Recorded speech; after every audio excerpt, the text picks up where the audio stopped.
Kraft presents The Great Gildersleeve. Each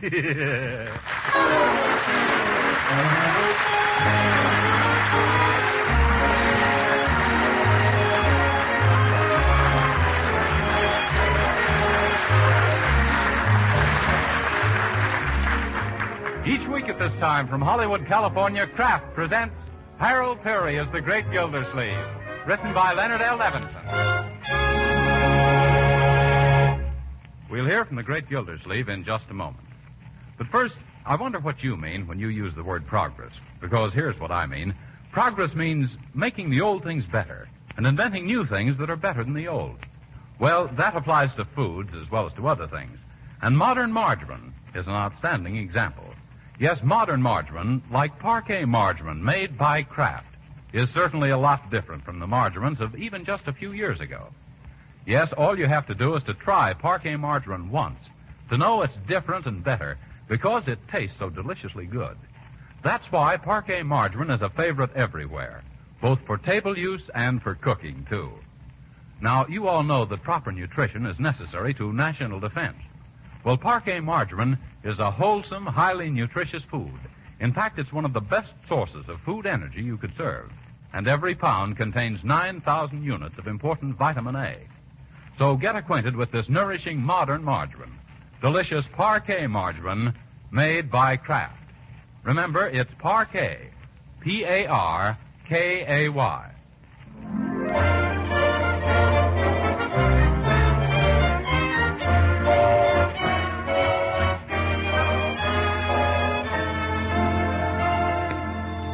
And now let's visit our friend, the Great Gildersleeve.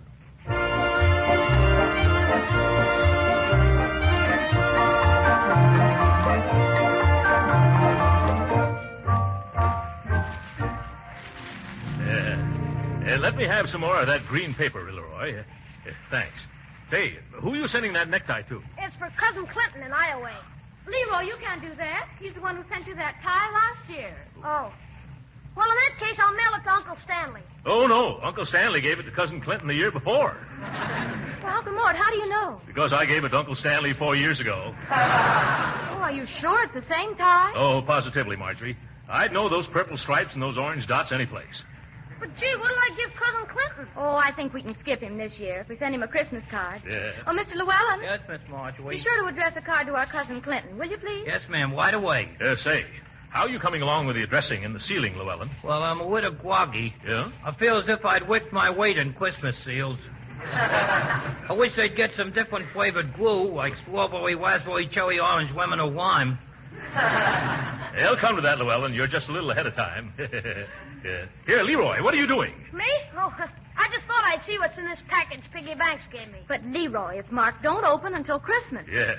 Haven't you any self-control or willpower, young man? Don't you realize that if you opened all your gifts ahead of time, when Christmas morning came around, you wouldn't have a single toy left to break? But, gee, I caught Marjorie sniffing around the present you gave her, Uncle Mort. I was not, Leroy. Mort, too. I just happened to drop it, and I was afraid it might be perfume. Oh, yes. Well, it's not perfume. It's a whoops. I almost told you then. Now, both you children stop acting childish. Let me alone while I wrap this present. It's for Fibber McGee. I've already sent Molly McGee a big bottle of perfume, so I better get Fibber McGee's present in the mail for Wistful Vista tonight. Oh, what did you get for him, Uncle Mort? Something he needs badly. An electrical pants presser. It's a neat little gadget, isn't it? Although I doubt if it'll make much of an impression on those gunny sacks McGee wears. You think that's enough of a gift for Mr. McGee? Why not? Cost me 39 cents at the cut-rate drugstore. 39 cents? Yeah. But I thought Mr. McGee was a close friend of yours. He is, Leroy. He's the closest friend I've got. And I'm not speaking geographically or intimately. I'm speaking financially. Well, I never knew that. Well, he isn't exactly tight. He's more of the borrow a tool today and return when rusty type. The more I think about the things McGee has borrowed, the less I think of him. Who does he imagine he is? The doorbell? I mean the doorbell. It's ringing. Yeah, I'll get it. Yes? Is this your domicile at Throckmorton P. Gildersleeve? It is. This is it, Shorty. Okay, lift. Hey, this is plenty heavy. Hey, where do you want this box, mister? Put it right down here for now. What's in it, mister? Just keep your shirt on, will you, buddy? All right, ready, Spike? Yeah, let's get this over with. All right. A 1, a 2, a 3. Oh, Gildersleeve, oh, Gildersleeve, a Merry Christmas to you. Oh, Gildersleeve, oh, Gildersleeve, are you old-tide, hallelujah. We brung a great big gift, you see, from wistful vistas, Fibber McGee. Oh, Gildersleeve, oh, Throckmorton Pete Gildersleeve, please sign here on the dotted line.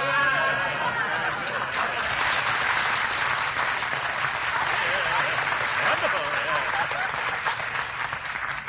Well, singing expressman, eh? Yeah. We are something in the nature of an experiment. Oh, I see. You're doing it for the company to see if it's satisfactory, yeah? Oh, no, we're doing it for the men to see if it's remunerative. Oh, yes, I get it. Well, here you are, boys. A dime for each of you. A dime. Why, Spike, this guy ain't got no respect for music. Yeah, but he sure got a lot of respect for money.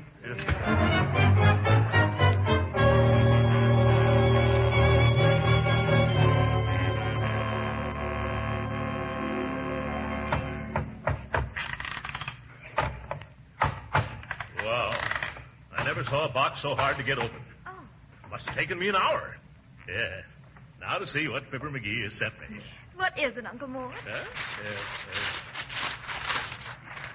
Gee, another box. Yeah? And all done up with Christmas wrappings and stuff. Oh, my goodness. Hand me the hatchet again, Leroy. Oh, no, Unc. Can't you see what it says? Where? Oh, don't open till Christmas. And this means you'll kill the old snoop. McGee never means what he says. The hatchet, please, Leroy. But, Uncle Mort, where's your willpower? Yes, and how about your self-control? Oh, they're fine. It's my curiosity that's got the best of me. Oh, gee, let me take one little peek, will you, huh? Now who's acting childish, Uncle Mort? You're right, Marjorie. I wasn't setting you a good example. Hand me some of that ribbon, and I'll get this pants presser off to my old chum. Oh, what am I saying? I can't send McGee this dinky little present now. Why not? Because that box probably contains a large, valuable gift for me. Alongside of it, my cheap little crease iron will look like, 39 cents. What do you think you should do, Uncle? I better go right downtown and get him something better. Oh, I think that's very nice of you, Uncle Mort. It sure is. I think so, too. Now, in order to get an idea of how much McGee spent so I won't spend any more, don't you think I should take one quick little look as to what he sent me? No. All right, I was just suggesting.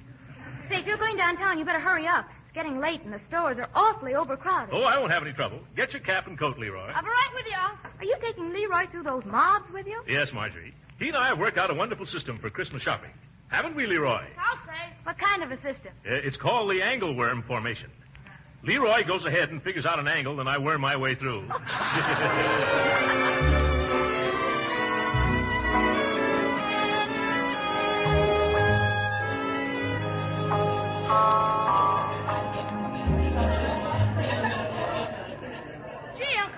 This is certainly a ritzy store. Yes. Haven't I always said that the best is none too good for Fibber McGee? Well, how do you do, sir? What will it be? I'm looking for a present for a friend. Do you think he might like a half-dozen imported cravats? Say, Unc, what's a cravat? A cravat is a necktie that sells for $5, Leroy. No, I'd like to get him a more substantial gift. Oh, here's something. Maybe he'd like a dressing gown or a robe, huh? Why, yes, we have some lovely ones. Say, in the neighborhood of $100. Have you got anything in a cheaper neighborhood? Well, here are a few in the vicinity of $60. Oh, yes. This brown silk one would be exactly the right thing. If you have it in a smaller size and some other color and a different material and a little less expensive. Well, then I'll have to go back in the stockroom and see what we have there. If you'll just wait a moment. Don't worry.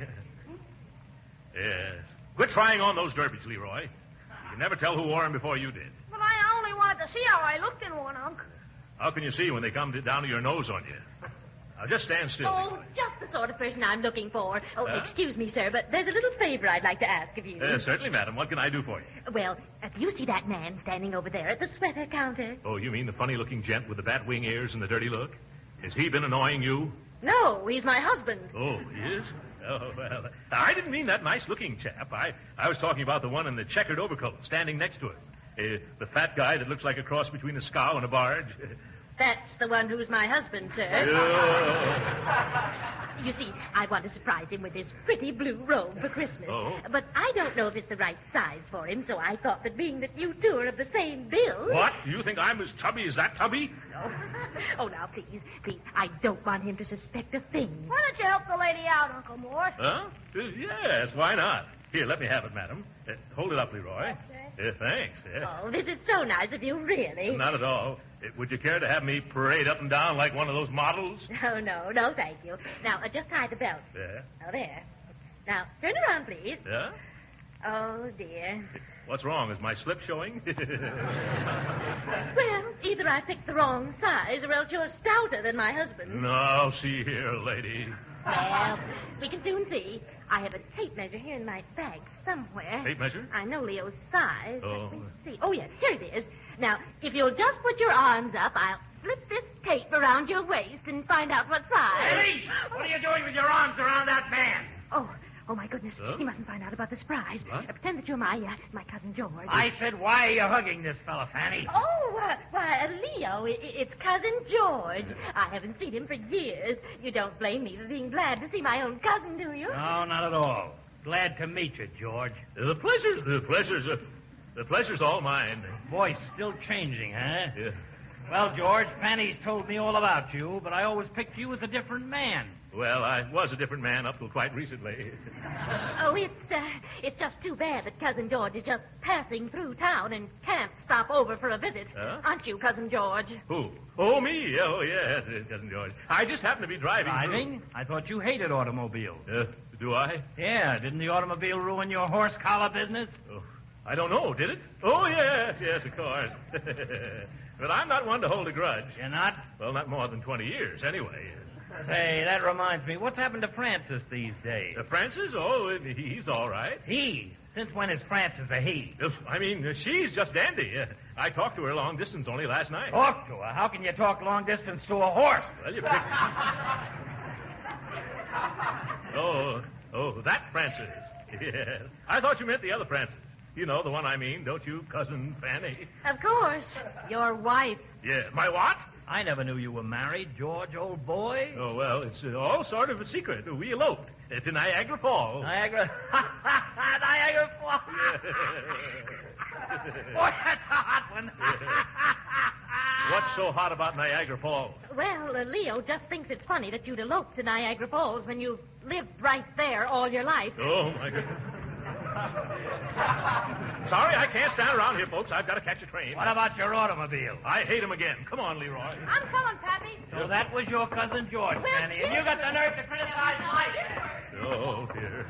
Wait a minute, Uncle Mort. Where are we going? Out. Let's get away from there before that gorilla gets hep. But if you'll just... He'll wring my neck.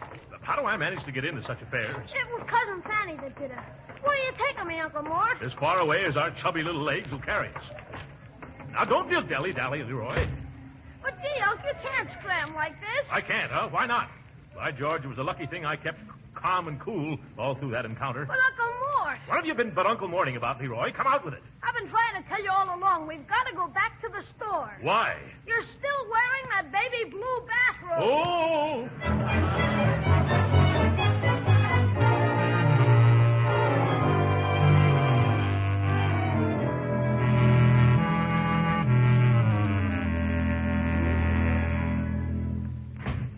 Oh, there they are now, Mr. Llewellyn. Oh, yeah. Hello, Uncle Mort. Hello, Leroy. Hello. Oh. Did you get something nice from Mr. McGee? No, we had a terrible time. I haven't been pushed around so much since my baby carriage days. Gosh, you never saw so many places out of so much stuff that so many people wanted so bad. What sort of present were you looking for? Well, something unusual and expensive that he doesn't have already. Yeah. Uncle Mort almost got a dandy baby blue bathrobe, but after he took it outside to see how it looked in the daylight, he took it back. Yeah. Well, we'll go down and try it again tomorrow. Maybe you'll come along, Marjorie, to help me. Say, there's something missing in this room. I was wondering how long it would be before you noticed the difference. Well, what is it? Come, Llewellyn, don't be coy. What have you done? I took Mr. McGee's present, wagged it out of here, and walked it in the Wampus Room closet. You did, eh? And why did you do that? Oh, just so you could resist opening it before Christmas. Well, that took a lot of nerve. Oh, no, it just took a lot of strength. Yeah. Believe me, before I was through, I bitterly regretted starting the whole proposition. Willie, I was a wreck. Yes, Mr. Llewellyn worked quite hard. Llewellyn, the next time you poke your probing proboscis into my personal affairs, I'm going to take a swing at it. What was that, Mr. Gildersleeve? If you fool around with something that's no skin off your nose, why, by George, it will be. Oh, please, Mr. Gildersleeve, don't lose your temper. Who's losing their temper? But you're raising your voice. Who's raising their voice? You're just angry because I hid your present. Oh, is that so? I suppose you know everything that's going on in my mind. Yep. I can read you like a dictionary. Yes. If you can read me like a dictionary, why don't you turn to the letter D and under discharged? You'll find that's where you are. Why, Mr. Gildersleeve, what do you mean? I mean that you're fired, dismissed, finished, sacked. Now, do you understand? Well, all right. If that's the way you feel. Goodbye. Goodbye, Miss Marjorie. Goodbye. Goodbye, Leroy. Goodbye, Mr. Llewellyn. What's he getting so huffy about? I never saw such an excitable fellow in all my life. But the man has got no Christmas spirit. Making me fire him right before the holidays. Hey, he didn't get his pay, did he, Uncle Mort? By Jove, that's right. You better run after him, Leroy, and tell him to come back for his money. Okay, Uncle Mort. And Leroy. Yes, Unc? Tell him if he behaves himself, he can come back to work. Sure. He had no right getting me all worked up after a hard day shopping. I'm not an unreasonable man, am I, Marjorie? Of course not, Uncle Mort. Yeah, I'm just as nice as the next man. Sometimes nicer, too. I couldn't see him anywhere, Uncle Mort. You mean he's gone? Well, it was snowing rather hard. Oh, jumping jeeps. I've turned him out into the cold with only a thin mackintosh. Oh, now don't you worry, Uncle Mort. Just call him at his hotel tomorrow after you've both cooled off. Yes, of course. Oh, I can't do that. I don't know where he lives. Do either of you? No, I don't think so. Not me. Oh, my goodness. I'm a cad. I'm a bounder. No, not a bounder, just a cad. I won't be able to look myself in the face the next time I shave. What'll I do? Say, maybe Bertie knows where he lives. Oh, yes, Bertie. Maybe she does. I'll go find out. Bertie? Yes, sir? Do you know where... Llewellyn, what are you doing here? Oh, just eating my supper, Mr. Gildersleeve. Oh!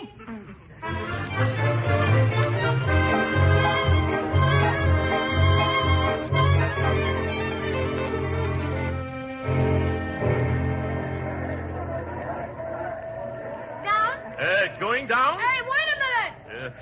No use, Leroy. They're booking passage on those elevators a couple of days in advance.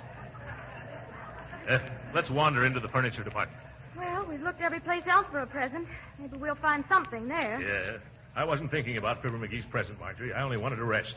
My feet ache clear up to my shoulder blades. Oh, poor Uncle Mort. Yeah. Look, here's a nice big leather chair. Huh? Try it, why don't you? Oh, thank you. I will. Very comfortable. Now, if I could only take my shoes off, but there I go, daydreaming again. Hey, look at the buttons on the arm of this chair. Huh? I wonder what this one does. Oh. Help me. The chair is now a bed. Oh, Leroy, now look what you've done. See, the back goes down and the bottom comes up. Here, I'll give you a hand, Unc. You know, on second thought, this is so nice, I think I'll take 40 winks. Wake me up in 1942, will you? Uncle, you can't sleep there. Oh, yes, I can. Watch me.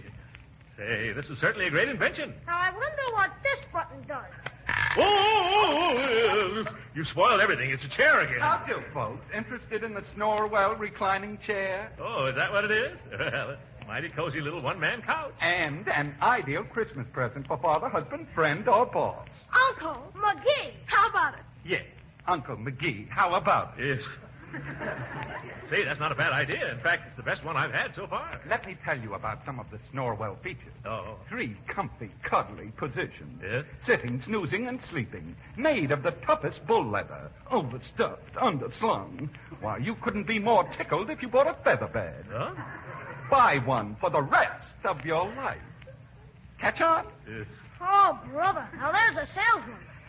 What do you think, Uncle Mort? Well, how much is it? $39.95. That's without any of the accessories and attachments, of course. Oh, You mean it's got attachments like a vacuum cleaner? Yes, sir. The Snorwell is a first fully mechanized chair. Well, I'm interested now. This is for a friend of mine who is rather mechanically minded. Yes? Yes, he invented an illuminated sundial once. For cloudy days, you know. Huh? No, you wouldn't know. Let me show you these features. Huh? Here's the overhead reading lamp, also dandy for shaving. Yes. Then we have a combination ashtray and cigar lighter that appears and disappears at the touch of a button. What does it do with the ashes? Dump them under the rug? We also have an electric clock and a compartment for sandwiches with a tank for ice water. Gee, it does everything but sing you to sleep. Yeah. It'll do that, too. What? For $24 more, we'll put a little radio inside the headrest. My goodness, if you tack a mailbox on the side of this chair, you could live in it. Oh, this one seems a little damaged. Look at this crack in it. Crack? Yeah. That is no crack. What? It's a slot for old razor blades. Gosh,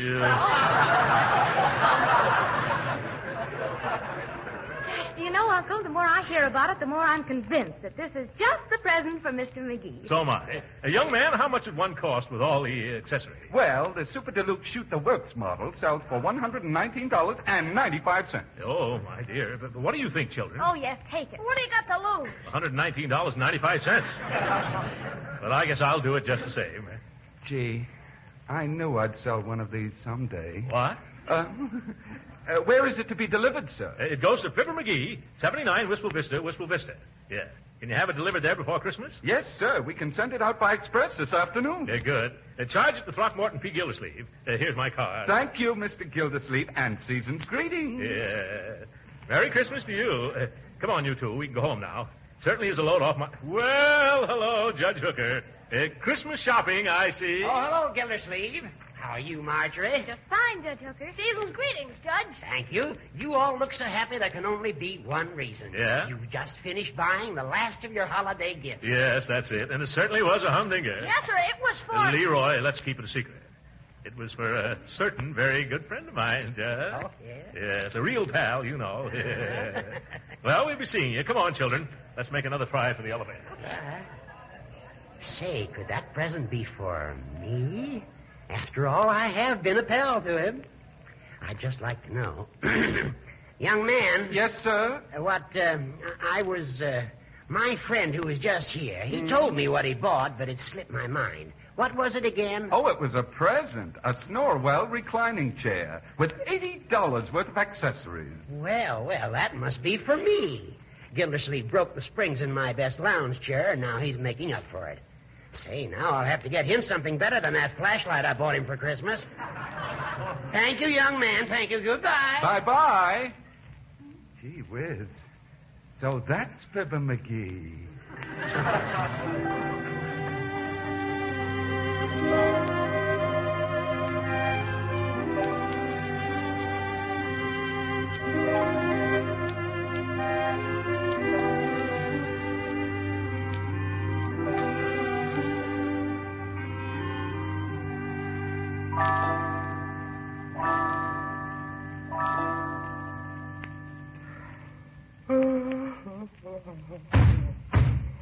What's that? Sounds like something's going on in this house. Mm-mm. Sounds like somebody's raising a rumpus in the rumpus room. I'm going to investigate. I don't know why I'm so brave. In fact, I don't know if I'm so brave. I better stop here in the kitchen first. Now I feel better. Peculiar how much confidence a couple of carving knives gives a lady.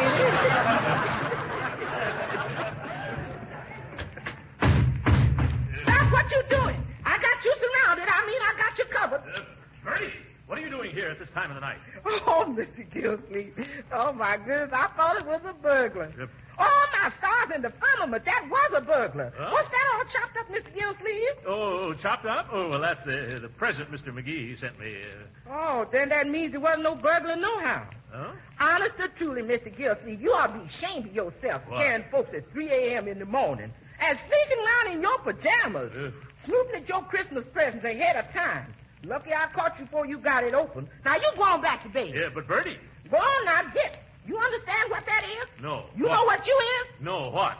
You is a problem uncle, that's what. Is Good it? night.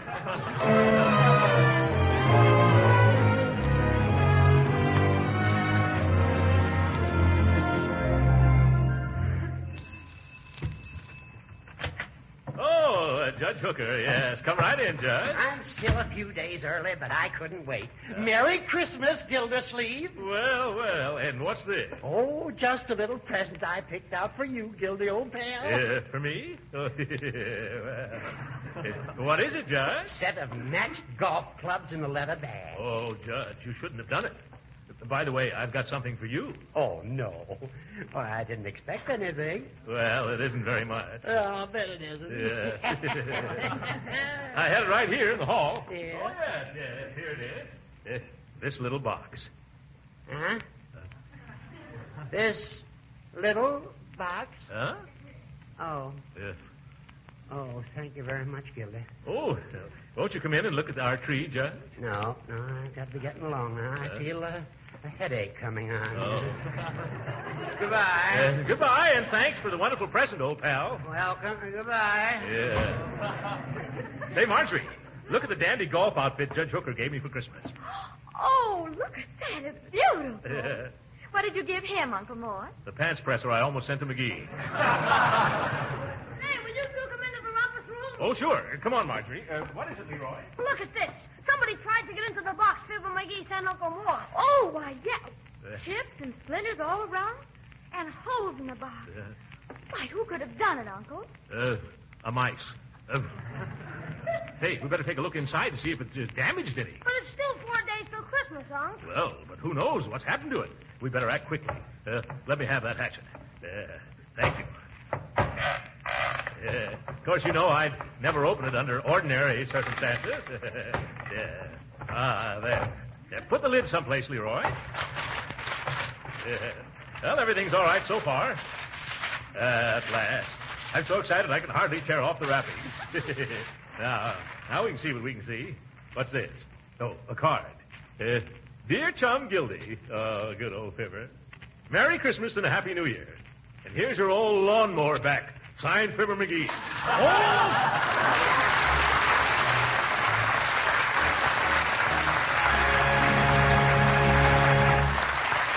The great Gildersleeve will be with us again in a few minutes. You know, people who won't try new things certainly miss a lot. Yes, you just can't know whether you really like something or not until you actually try it yourself. That's why I urge everyone to try delicious Parquet margarine, made by Kraft. Because you're really missing something if you haven't tried this truly modern margarine. First of all, you're missing the delicate, appetizing flavor that makes Parquet margarine outstanding. Why, Americans from coast to coast have found they prefer Parquet margarine because it tastes so good, both for table use and for cooking, too. Secondly, Parquet margarine is an economical source of food values your family needs. Now, that's very important these days. Proper nutrition is essential to national defense. You see, Parquet margarine is wholesome and nutritious. It's one of the best energy foods you could serve. And especially important in the wintertime, Kraft adds 9,000 units of vitamin A to every pound of Parquet, making it a dependable source of this vitamin the year round. Now, with food prices rising, you owe it to yourself to find out how delicious and nourishing economical Parquet margarine is. So don't put it off. Ask your food dealer tomorrow for Parquet, Parkay.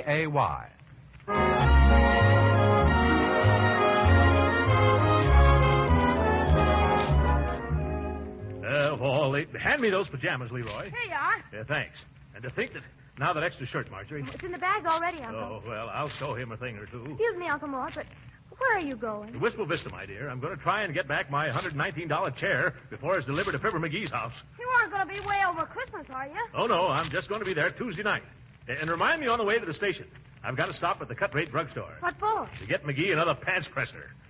Merry Christmas, everybody, and good night.